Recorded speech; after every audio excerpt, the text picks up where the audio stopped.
آیت نمبر 81.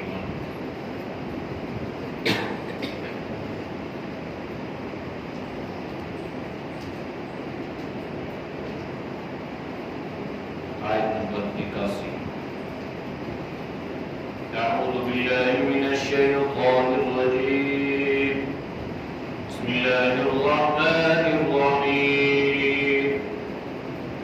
فرح المخلفون بمقعدهم خلاف رسول الله وكرهوا أن يجاهدوا بأموالهم وأنفسهم في سبيل الله وقالوا لا تنفروا في الحر قل نار جهنم أشد حرا لو كانوا يفقهون فليضحكوا قليلا وليبكوا كثيرا جزاء بما كانوا يكسبون. فإن رجعك الله إلى طائفة منهم فاستأذنوك للخروج فقل لن تخرجوا معي أبدا ولن تقاتلوا معي عدوا إنكم رضيتم بالقعود أول مرة فاقعدوا مع الخالفين. صدق الله العظيم. ترجمہ. فرحا خوش ہو گئے المخلفون پیچھے رہ جانے والے بمقعدہم اپنے بیٹھنے کے ساتھ خلافہ جدا ہوئے رسول اللہ اللہ کے رسول سے وکرہوا اور ناپسند کیا ان یجاہدوا کہ وہ جہاد کریں باموالہم اپنے مالوں کے ساتھ وانفسہم اور اپنے جانوں کے ساتھ فی سبیل اللہ اللہ کے راستے میں. وقالوا کہنے لگے لا تنفروا مت نکلو فی الحر گرمی میں. قل کہہ دیجئے نار جہنم آگ جہنم کی اشد زیادہ سخت حرا گرم ہے. لو کانوا یفقہون کاش اس بات کو سمجھ لیتے. فلیضحکوا بس چاہیے کہ ہنسیں قلیلا کم ولیبکوا اور روئیں کثیرا زیادہ. جزا بدلہ ہے بما اس چیز کا کانوا یکسبون جو وہ کماتے تھے. فإن پس اگر رجعک اللہ رجوع کرے اللہ آپ سے الی طائفۃ ایک جماعت کی طرف منہم ان میں سے فاستأذنوک بس وہ آپ سے اجازت مانگے للخروج نکلنے کی فقل بس آپ کہہ دیں لن تخرجوا ہرگز تم نہیں نکلتے معی میرے ساتھ آبادا کبھی بھی ولن تقاتلوا اور تم ہرگز قتال نہیں کرتے معی میرے ساتھ عدوا دشمن سے. انکم بے شک تم رضیتم راضی ہو کے پسند کر لیا تم نے بالقعود بیٹھنے کو اول مرہ کی پہلی مرتبہ فاقعدوا بس بیٹھ جاؤ مع الخالفین پیچھے رہ جانے والوں کے ساتھ. گزشتہ آیات میں منافقین میں سے اللہ نے ایک منافق کا ذکر فرمایا تھا اور وہ رئیس المنافقین عبداللہ بن ابی ابن سلول تھا جس نے ہر موقع پر مسلمانوں کو اسلام کو اور بالخصوص جناب نبی کریم صلی اللہ علیہ وسلم کو نقصان بھی پہنچایا، اذیت بھی پہنچائی اور عزت پر ڈاکہ ڈالنے کی کوشش بھی کی۔ اس صورت میں فصاحت کے ساتھ غزوات کا ذکر ہے، اور بالخصوص پچھلے چند رکوع میں اللہ نے غزوہ تبوک کا ذکر فرمایا، اور میں نے ابتدا میں اس بات کو ذکر کیا تھا کہ اس اعتبار سے یہ صورت سمجھنے میں مشکل ہے اور اس کا ربط بھی آسان نہیں ہے۔ اب گزشتہ چند رکوع پہلے غزوہ تبوک کا ذکر تھا، درمیان میں جملہ معترضہ کے طور پہ منافقین کی چالپوسیاں، ان کی سازشیں، ان کا مکر و فریب اللہ نے بیان فرمایا۔ آج کی آیات میں بھی اللہ نے غزوہ تبوک میں منافقین کے طرز عمل کو اللہ نے بیان فرمایا۔ ہوا یہ تھا کہ جب نبی علیہ السلام نے اذن عام فرمایا اور یہ حکم عام ہو گیا کہ جو آدمی جانے کی طاقت رکھتا ہو وہ اس غزوہ میں شریک ہو، تو آپ صلی اللہ علیہ وسلم کا حکم تھا، آپ صلی اللہ علیہ وسلم کا حکم جو ہے یہ وجوب کے لیے ہے، اس پہ عمل کرنا مسلمانوں پر واجب تھا، ضروری تھا۔ اب جتنے مخلصین صحابہ تھے، ایمان والے تھے، اگرچہ یہ بھی تازہ حنین سے ان کی واپسی بھی ہو رہی ہے، اور مدینہ میں فصل کٹائی اور دوسری جو چیزیں ہیں وہ بھی پک کے تیار ہو چکی ہیں، اور ان کی معیشت کا جو دار و مدار تھا وہ اسی فصل کا تھا۔ لیکن جب اللہ کے نبی صلی اللہ علیہ وسلم نے حکم دیا تو تمام صحابہ یک زبان ہو کے نبی علیہ السلام کے ساتھ نکلنے کے لیے تیار ہو گئے۔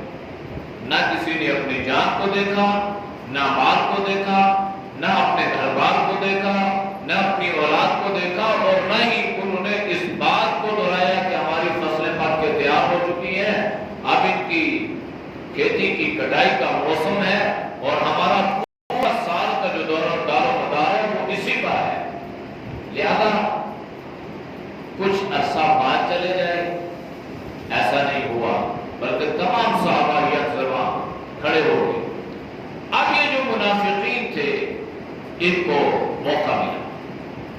بات کہنے لگے جناب گرمیوں کا موسم ہے، سفر بھی لمبا ہے، روم کی طاقت سے ٹکرانا ہے، پیچھے ہماری فصلیں بھی تیار ہو چکی ہیں، تو یہ ساری مشکلات شخص دم ان کے ساتھ پہ آ گئی۔ اس لیے یہ منافقین خود بھی جانے سے کترا رہے تھے اور جانے والوں کو بھی روکنے کی کوشش کر رہے تھے۔ تو اللہ کا بھی اپنا ایک طرز عمل ہے، اللہ کی بھی اپنی تدبیریں ہیں۔ اب یہ منافق تو خود جا نہیں رہے، لیکن یہ لوگوں کو بھی روک رہے ہیں، صحابہ کو روکنے کی کوشش کر رہے ہیں اور مخلص بن کر کوشش کرنے لگے۔ تو یہاں تک کہ اللہ نے ذکر فرمایا، دیکھو فرح المخلفون، پیچھے رہ جانے والے خوش ہو گئے، بمقعدہم، اپنے بیٹھنے کے ساتھ، خلاف رسول اللہ صلی اللہ علیہ وسلم کے بعد۔ حالانکہ ایمان والوں کا طرز عمل کیا تھا؟ وہ تو یہ چاہتے تھے کہ ہم ہر گھڑی، ہر وقت، ہر آن نبی کریم صلی اللہ علیہ وسلم کی معیت میں رہیں، آپ کی صحبت میں رہیں، ہم آپ کے ساتھ رہیں، سفر ہو تب بھی، حضر ہو تب بھی۔ اسی لیے ایک صحابی رسول حضرت ثوبان رضی اللہ تعالیٰ گھر میں بیٹھے تو جنت کے بارے میں سوچنے لگے، فکر کی۔ ہماری فکر تو دنیاوی دار و مدار پہ ہے، رزق پہ ہے، مال پہ ہے، دولت پہ ہے، بس دنیا کے ارد گرد گھومتی ہے۔ ان کی جو سوچ اور فکر تھی وہ آخرت کے بارے میں، جنت کے بارے میں سوچنے لگے کہ جنت کے اللہ نے اتنے درجات بنائے ہیں، اب ظاہری بات ہے جنت کا سب سے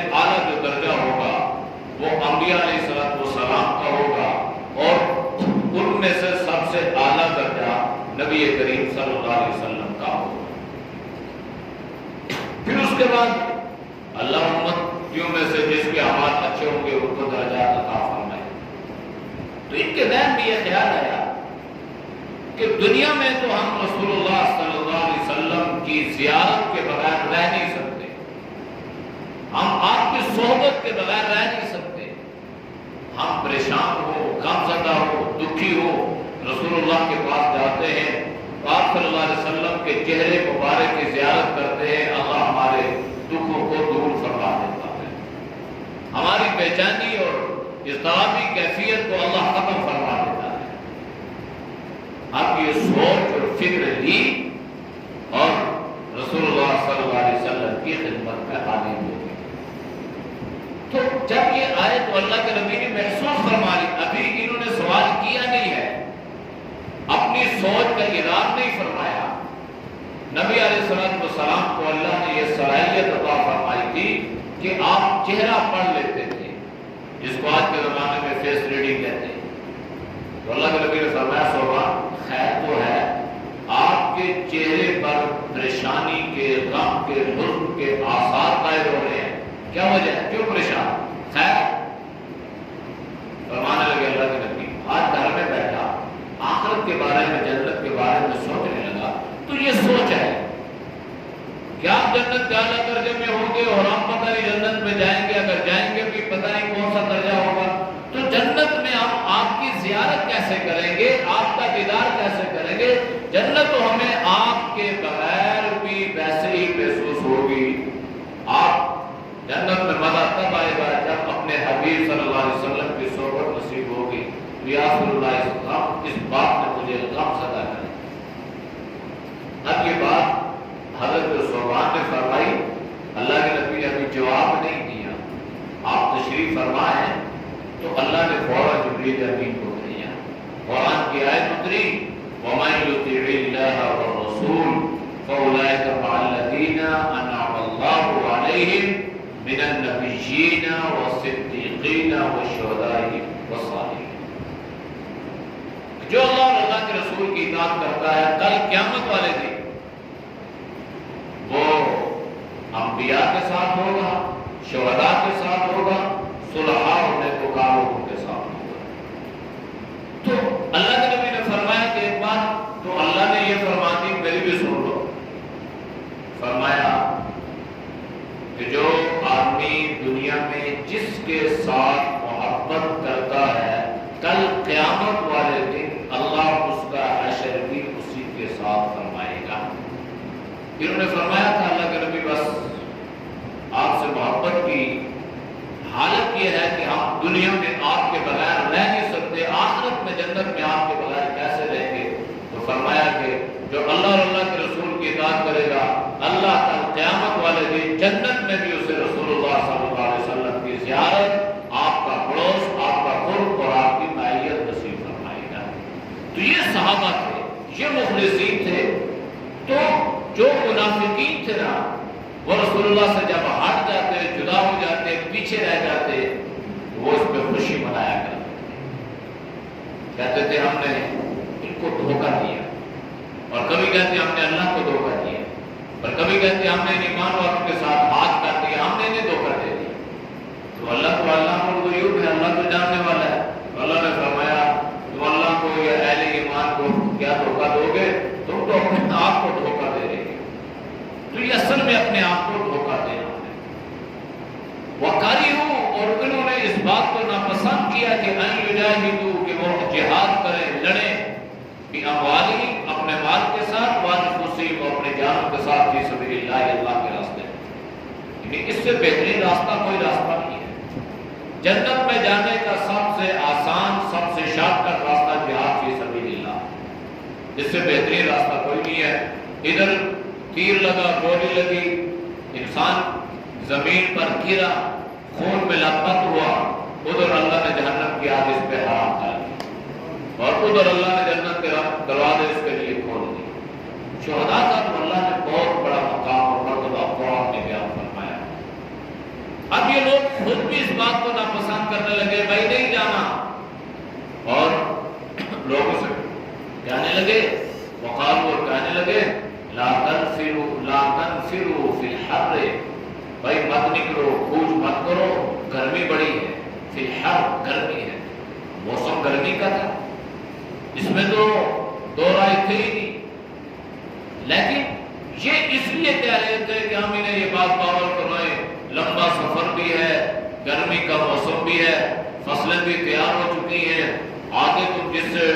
ٹکرانے جا رہے ہو وہ بھی کوئی معمولی طاقت نہیں ہے، وہ 1,00,000 فوج لے کے کھڑا ہے، ایسے روک، لہٰذا یہ ساری صورتحال دیکھ لو۔ تو اس طریقے سے وہ کوشش یہ کرتے کہ یہ بزدل بن گئے، تو ایمان والا تو بزدل ہوتا ہی نہیں، اس لیے کہ وہ سمجھتا ہے کہ جو رات قبر میں ہے وہ قبر میں ہے، جو دنیا میں دنیا میں، جو پریشانی مصیبت اللہ نے لکھی ہے وہ گھر میں بھی آ سکتی ہے، میدان جہاد میں بھی آ سکتی ہے، اور موت بغیر لڑے ہوئے بھی آ سکتی ہے، اور یہ بھی نہیں ہے کہ جو لڑے اس کو موت آئے، کیونکہ ایمان ہے جو مقدر میں اللہ نے، نصیب میں اللہ نے لکھا ہوتا ہے، جس جگہ اللہ نے موت کو لکھا ہوتا ہے بِأَيِّ أَرْضٍ تَمُوتُ، کس زمین پہ موت آئے گی اور اللہ جانتا ہے، ہمیں نہیں پتا کہاں موت آئے گی، کس جگہ موت آئے گی، لیکن یہ تو یقین ہے کہ آئے گی، کہاں آئے گی، کب آئے گی، اس کا علم کسی کو نہیں۔ تو اس لیے اہل ایمان جو تھا، اہل ایمان جو تھے وہ اس کی پرواہ نہیں کرتے، لیکن بہرحال وہ یہ ہتھ کنڈے استعمال کر کے ان کو بزدل بنانے کی کوشش کر رہے تھے تاکہ یہ اللہ کے راستے میں لڑنے کے لیے، جہاد کے لیے نہ نکلے۔ تو اللہ نے ہمیں جواب دیا، قل اے نبی آپ ان منافقین سے کہہ دیجئے نَحْرُ جَهَنَّمَ أَشَدُّ حَرًّا، کہ دنیا کی یہ گرمی کیا گرمی ہے، کتنا ٹمپریچر ہوگا، آج کوئی 41 کا ٹمپریچر ہوگا تو آپ کہتے ہیں کوئی گرمی، یہ جو آگ ہے نا، آگ، یہ دنیا کی جو آگ ہے، یہ اس آگ میں انسان انگلی رکھے تو کیا حشر ہوگا، اس کے پاس جا کے کھڑا ہو جائے تو کیا حشر ہوگا، آپ روڈ کے لینے تو دور پہ جاتے ہیں تو دور پہ آپ وہاں پہ کھڑے نہیں ہو سکتے۔ اب یہ جو تندور میں آگ ہے نا، جس کی تپش اور حرارت دور تک جا رہی ہے اور انسان کے لیے وہ ناقابل برداشت ہوتی ہے، اللہ کے نبی نے فرمایا کہ اس آگ سے زیادہ 70 گنا جہنم کی آگ ہوگی، 70 گنا زیادہ اس سے، اس لیے اللہ نے فرمایا کہ آپ اس سے کہہ دیں نار جہنم اشد حرا، جہنم کی جو آگ ہے نا اس کی حرارت، اس کی گرمی بہت زیادہ، تم صرف اس لیے اپنے آپ کو بچا رہے ہو، دنیا کی گرمی ہے اور یہ مشکل ہے، یہ کوئی مشکل نہیں ہے، آج اگر سفر کرو گے کل اللہ اس کو ختم کروا دے گا، آج نکلو گے اللہ کی مدد نصرت تمہارے ساتھ سامنے حال ہوگی، تمہیں چاہیے کہ تمہاری نظریں آخرت کی زندگی پر ہوں، اور فرمایا کہ آخرت میں جو تم جہنم میں جاؤ گے اور جو جہنم کی آگ ہوگی وہ اس دنیا کی آگ سے اور اس دنیا کی گرمی سے کئی گنا زیادہ سخت ہے۔ لو کانوا یفقہون، لو کان، کاش، جیسے انسان کوئی افسوس کرتا ہے نا، کاش میری بات سمجھ لیتا، تو اللہ نے یہی دعویٰ اپنایا، فرمایا لو کانوا یفقہون، کاش وہ یہ بات سمجھ لیتے کہ دنیا کی گرمی کوئی گرمی نہیں ہے، دنیا کی مشکلات کوئی مشکلات نہیں ہے، دنیا کی صعوبتیں کوئی صعوبتیں نہیں ہے، یہ مصائب و آلام کوئی مصائب و آلام نہیں ہے، اصل جو معاملہ ہے وہ آخرت کا ہے، اصل گرمی جو ہے وہ آخرت کی گرمی ہے۔ آج اگر ہم اس گرمی کو برداشت کر لیں گے تو کل آخرت کی گرمی سے اللہ ہماری حفاظت فرمائے، اس لیے اللہ نے فرمایا لو کانوا یفقہون فلیضحکوا قلیلا، تو کیا کرو دنیا میں کم ہنسو، فلیضحک، اللہ کے نبی نے فرمایا کہ جب کسی کو ہنستے ہوا دیکھو، اور ہنسنے سے مراد کھلکھلا کر ہنسنا نہیں ہے، ہنسنے سے مراد تبسم ہے، چہرے پر مسکراہٹ ہے، دانتوں کا نظر آنا ہے، تو اللہ کے نبی نے فرمایا اس کے لیے دعا کرو فلیضحک اللہ صدقا، اللہ تجھے یوں ہی مسکراتا رکھے۔ لیکن فرمایا کہ یہ جو دنیا کی زندگی ہے اس میں ہنسو کم، وَلْيَبْكُوا كَثِيرًا، رو زیادہ، یہ یضحکوا اور یبکوا یہ امر کا صیغہ ہے، اور امر جو ہے یہ وجوب کے لیے ہے، واجب کے لیے آتا ہے۔ اگر ہم اسی بات کو اپنے سامنے رکھیں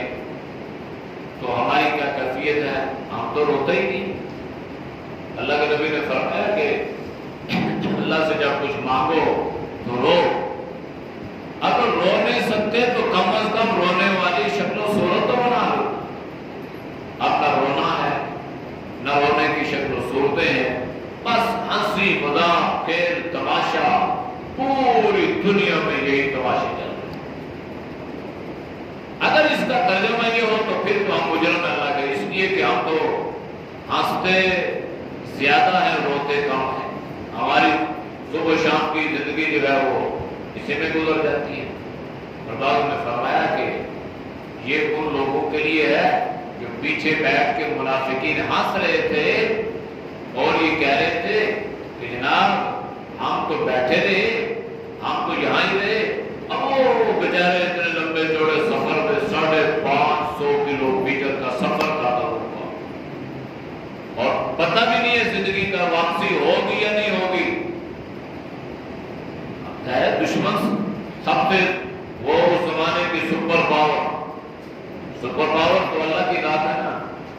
بڑے بڑے اپنے آپ کو سپر پاور کہنے والے اللہ نے ان کے ٹکڑے ٹکڑے فرما دیے۔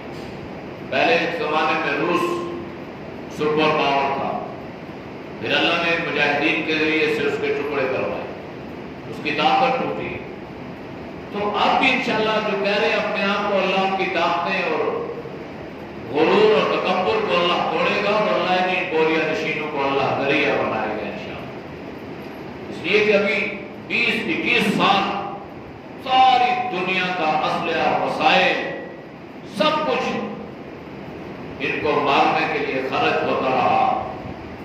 لیکن وہ شمع کیا تجھے جس سے روشن خدا کرے۔ اللہ جس کو روشن کرنا چاہے اس کو کوئی بجھا سکتا ہے۔ تو جب اللہ کی مدد اور نصرت شامل حال ہو تو دیر ہے درست ہے، انشاءاللہ دنیا دیکھے گی کہ دوبارہ روئے زمین پر انشاءاللہ خلافت قائم ہوگی۔ اس کے لیے دعا بھی فرمایا کریں کہ اللہ کرے ایسا ہی ہو۔ تو وَلْيَبْكُوا كَثِيرًا، اور چاہیے کہ زیادہ ہو۔ اب یہ ان لوگ تھوڑی سی زندگی تھی نا، اب تھوڑا سا سفر تھا، اللہ نے کیا مسلمان بھی خیر و عافیت کے ساتھ واپس آ گئے، اور آپ صلی اللہ علیہ وسلم کا یہ روب اور دبدبہ ایسا ہوا کہ وہ قیصر روم مقابلے کے لیے آیا ہی نہیں ہے، وہ پہلے سے چلا گیا پیچھے، اس نے فوجیں ہٹا لی۔ اللہ نے اس میں یہ برکتیں عطا فرمائی کہ دائیں بائیں کے جتنے قبائل تھے انہیں جب علم ہوا کہ یہ 10,000 کا لشکر اور 1 لاکھ کا لشکر جو ہے اس سے بھاگ گیا، تو یہ بھی اسلام کے لیے متاثر ہوئے ہو، اللہ نے ان کو بھی اسلام کی روشنی عطا فرمائی اور مال غنیمت بھی مل گیا، اللہ نے انہیں عطا فرمائی۔ اب یہ ساری چیزیں مسلمانوں کے حق میں فائدے کے ثابت ہو گئی، اور وہ جو پیچھے بیٹھ کے منافقین چند دن ہنسے نا، تو فرمایا وَلْيَبْكُوا كَثِيرًا، اب ہمیشہ کے لیے ان کا رونا ہی رونا ہے۔ چونکہ موقع جو ہوتا ہے نا، موقع یہ کبھی کبھی ملتا ہے، اگر موقع انسان گنوا دے اس سے فائدہ نہ اٹھائے تو سارے زندگی روتا ہے۔ اب ان کو اللہ نے موقع دیا، انہوں نے آپ صلی اللہ علیہ وسلم کی اطاعت نہ کی، موقع ہاتھ سے نکل گیا، ہنس سے کم اب روئیں گے زیادہ، دنیا میں بھی روئے، آخرت میں بھی انشاءاللہ ہمیشہ روئیں گے۔ تو اللہ نے فرمایا جزاء بما كانوا يكسبون، یہ بدلہ ہے جو کچھ وہ دنیا میں کرتے رہے۔ اب ان کی دنیا میں ایک سزا اللہ نے مقرر کر دی، فَإِن رَجَعَكَ اللَّهُ، فرمایا کہ اگر اللہ کا نبی ان لوگوں میں سے اگر اللہ آپ کو کسی جگہ بھیج دے، الى طائفۃ، کسی جماعت کی طرف، کسی گروہ کی طرف، منهم، ان منافقین میں سے، فاستأذنوک للخروج، اب یہ لوگ آپ سے جہاد کی اجازت مانگے، جناب ہم جہاد کے لیے جانا چاہتے ہیں، ہمیں جہاد پہ جانے کی اجازت دیں، تو فرمایا فقل، آپ ان سے کہہ دیں لن تخرجوا معي ابدا، کہ تم تو ہرگز ہمارے ساتھ نکلنے والے نہیں ہو، ولن تقاتلوا معي عدوا، اور تم ہرگز ہمارے ساتھ جو ہے مل کر ہمارے دشمن کے ساتھ لڑنے والے نہیں ہو۔ اگر تم ہوتے تو اللہ نے موقع عطا فرمایا تھا، تم اس موقع کو نہ گنواتے، اس موقع سے فائدہ اٹھاتے، تم نے نہیں اٹھایا، لہذا اب تمہاری یہ رخصتیں اور تمہاری یہ اجازتیں بیکار ہو گئی، اب تمہیں کسی غزوے میں کسی جہاد میں جانے کی رخصت نہیں کیوں؟ اس لیے کہ انکم رضیتم بالقعود، کہ تم بیٹھنے پر راضی ہو گئے، تم نے بیٹھنے کو پسند کیا، مرد ہو بیٹھ جائے، لڑنے سے ڈر جائے، بزدل بن جائے اول مرہ کی پہلی مرتبہ، لہذا اب تمہارے لیے سوال یہ ہے فقعدوا مع الخالفین،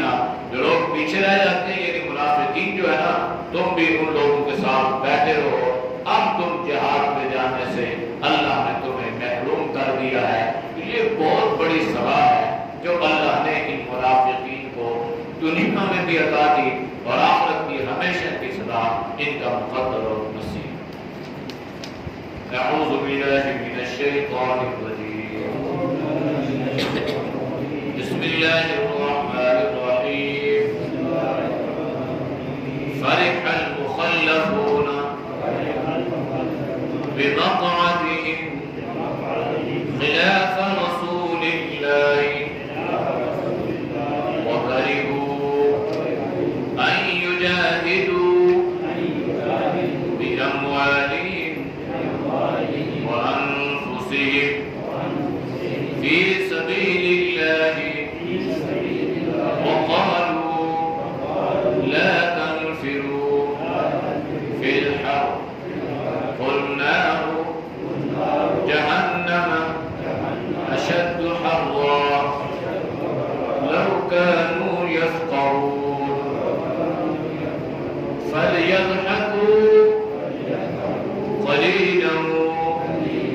وليبكوا كثيرا جزاء بما كانوا يكسبون فإن رجعك الله إلى طائفة منهم فاستأذنوك للخروج فقل لن تخرجوا معي أبدا ولن تقاتلوا معي عدوا إنكم رضيتم بالقعود أول مرة فاقعدوا مع الخالفين۔ الحمد لله رب العالمين والعاقبة للمتقين والصلاة والسلام على خير خلقه محمد وعلى آله وصحبه أجمعين۔ یا رب ہم سب کے سجدہ پہ اپنے کو معاف فرما، گناہوں سے حفاظت فرما، نیک اعمال کی توفیق نصیب فرما، برے اعمال سے، برے خیالات سے، برے راستوں سے، بری صحبت سے اللہ ہم سب کی حفاظت فرما۔ یا اللہ جتنے دوست اور بات تیری رضا کے لیے سنتے ہیں اللہ ان کے سننے کو قبول فرما۔ یا اللہ تو ہم سب کو اخلاص نصیب فرما، الہیت نصیب فرما۔ یا اللہ ہر طرح کی منافقت سے، دوست سے، حسد سے، کینہ سے، نفرتوں سے اللہ تو ہم سب کی حفاظت فرما۔ یا اللہ پوری امت کو جذبہ جہاد و شوق شہادت عطا فرما۔ یا اللہ مجاہدین اسلام کی مدد و نصرت نصیب فرما۔ یا اللہ کفر کو ہدایت نصیب فرما۔ یا اللہ اگر ہدایت ان کے مقدر میں نہیں ہے تو اللہ ہمیں تباہ و برباد فرما۔ اللہ ہماری دعاؤں کو قبول فرما۔ صلی اللہ تعالی علی نبی وعلی آلہ وصحبہ اجمعین برحمتک یا